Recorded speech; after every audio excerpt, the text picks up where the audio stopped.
जय राम जी की। जेहि विधिनाथ हो ये हित मोरा, करहु सो बेगी दास मैं तोरा। की प्रार्थना प्रभु से करते हुए श्री सीताराम जी के चरणों में प्रणाम अर्पित करके अब मैं श्री रामचरितमानस के प्रथम सोपान बालकांड के पिछले भाग से आगे के प्रसंग को आप सभी के आनंद के लिए गा रही हूँ। बारही बार स्नेह बस जनक बोला उबसीय, लेन आई हई बंधु दो कोटि काम कमनीय। अर्थ, जनक जी स्नेहवश सीता जी को बार बार बुलावेंगे और करोड़ों कामदेवों के समान सुंदर दोनों भाई सीता जी को लेने विदा कराने आया करेंगे। विविध भांति होई हई पहुनाई, प्रिय न काहि अस सासुर माई। तब तब राम लखनी निहारी, होई हई सब पुर लोग सुखारी। सखी जस राम लखन कर जोटा, तैसई भूप संग दुई घोटा। श्याम गौर सब अंग सुहाए, ते सब कहई देखी जे आए। कहा एक मैं आज निहारे, जन बिरंच निज हाथ सवारे। भरत राम ही की अनुहारी, सहसा लख न सकहि नर नारी। लखन शत्रु दूषण एक रूपा, नख सिखते सब अंग अनूपा।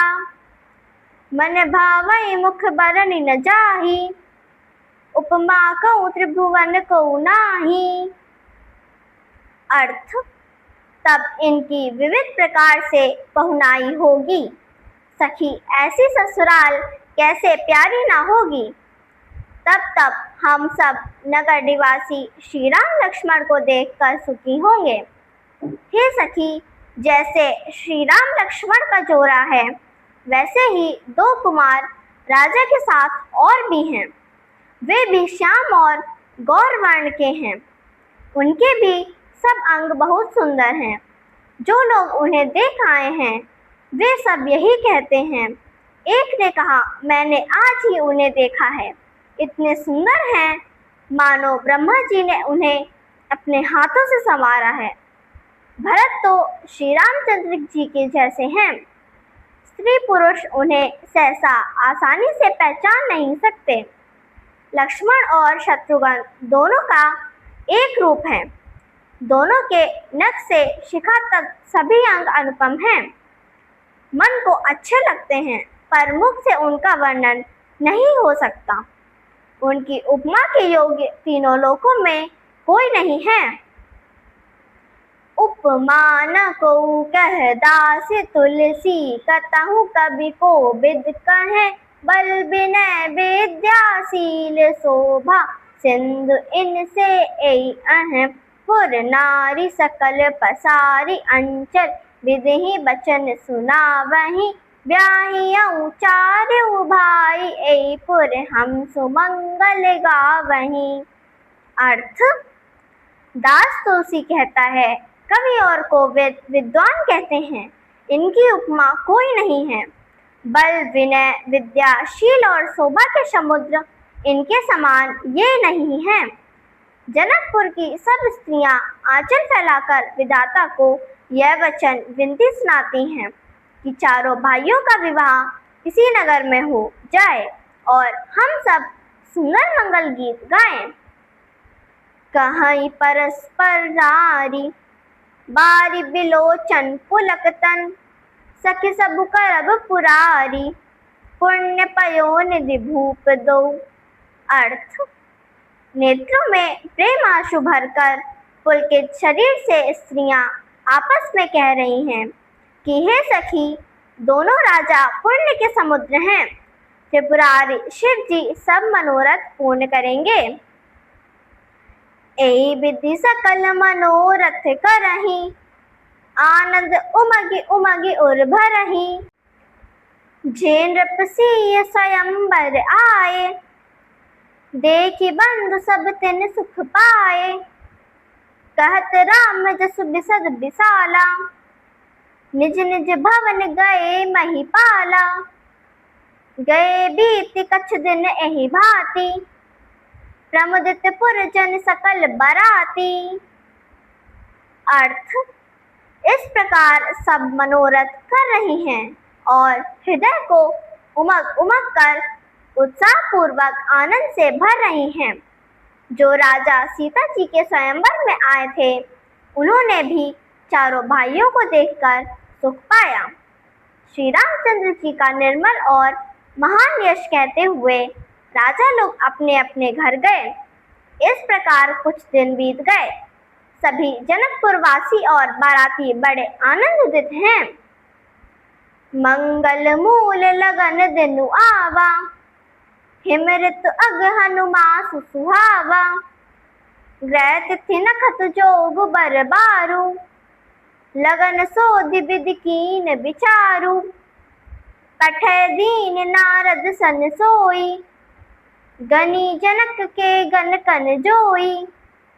सुनी सकल लोगन यह बाता, कहाई ज्योतिषी आहि विधाता। अर्थ, मंगलों का मूल लग्न का दिन आ गया। हेमंत ऋतु और सुहावना अगहन का महीना था। ग्रह तिथि नक्षत्र योग और वार श्रेष्ठ थे। लग्न मुहूर्त शोध कर ब्रह्मा जी ने उस पर विचार किया और उसे लग्न पत्रिका को नारद जी के हाथ जनक जी के पास भेज दिया। जनक जी के ज्योतिषियों ने भी वही गणना कर रखी थी। जब सब लोगों ने यह बात सुनी, तब वे कहने लगे, यहाँ के ज्योतिषी भी ब्रह्मा ही हैं। धेनु धूरी बेला बिमल, सकल सुमंगल मूल। विप्रन कहु विदेह सन, जान सगुन अनुकूल। अर्थ, निर्मल और सभी सुंदर मंगलों की मूल गोधूली बेला आ गई और अनुकूल शकुन होने लगे। यह जानकर ब्राह्मणों ने जनक जी से कहा, उपरोहित कहु नर नाहा, अब विलंब कर कारण काहा। सतानंद तब सचिव बुलाए, मंगल सकल साज सब ल्याए। शंख निशान पनव बहु बाजे, मंगल कलश सगुन शुभ साजे। सुभग सुवासिनी गावहीं गीता, करहीं वेद धुनि विप्र पुनीता। लेन चले सादर एहि भांति, गए जहाँ जनवास बराती। कौशलपति कर देखि समाजु, अति लघु लागती नहीं सुर राजू। भयउ समौ अब धारिउ पाऊ, यह सुनि परा निशान नहीं घाऊ। गुरहि पूछ करि कुल विधि राजा, चले संग मुनि साधु समाजा। अर्थ, तब जनक जी ने पुरोहित शतानंद जी से कहा कि अब देर का क्या कारण है। तब शतानंद जी ने मंत्रियों को बुलाया। वे सब मंगल का सामान सजाकर ले आए। शंख नगाड़े ढोल और बहुत से बाजे बजने लगे तथा मंगल कलश और शुभ शकुन की वस्तुएं दधि दुर्वा आदि सजाई गई। सुंदर सुहागिन स्त्रियां गीत गा रही हैं और पवित्र ब्राह्मण वेद ध्वनि कर रहे हैं। इस प्रकार सब लोग आदरपूर्वक बारात को लेने चले और जहां बारातियों का जनवासा था वहां गए। अवधपति दशरथ जी के समाज वैभव देखकर उनको देवराज इंद्र भी बहुत छोटे लगने लगे। उन्होंने जाकर विनती की, समय हो गया है, अब पधारिए। यह सुनते ही नगाड़ों पर चोट पड़ी। गुरु वशिष्ठ से पूछकर और कुल की सब रीतियों को करके राजा दशरथ जी मुनियों और साधुओं के समाज को साथ लेकर चले। जय राम जी की।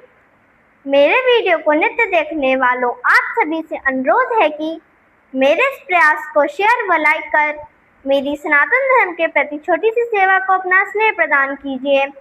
जिन लोगों ने अब तक मेरे चैनल को सब्सक्राइब नहीं किया है वे इसे सब्सक्राइब करने की कृपा करें ताकि मेरा वीडियो आपको बिना विलंब के प्राप्त होवे। जय राम जी की।